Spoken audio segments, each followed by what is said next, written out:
Kaixo, Jurre Ugarte idazle eta gidoilaria naiz, eta hemenago telesailei buruz hitz egiteko.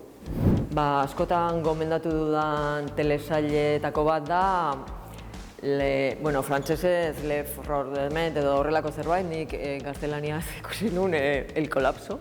Arrazoi askorengatik gomendatuko nuke, batez ere gaur egungo gure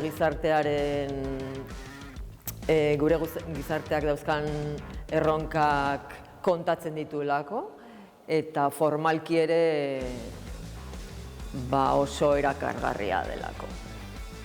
Idaztea gustatuko zitzaidaken telesailetako bat baino gehiago esango nuke, baina Twin Peaks ez aparte, I May Destroy You, Micaela Colleren telesaila.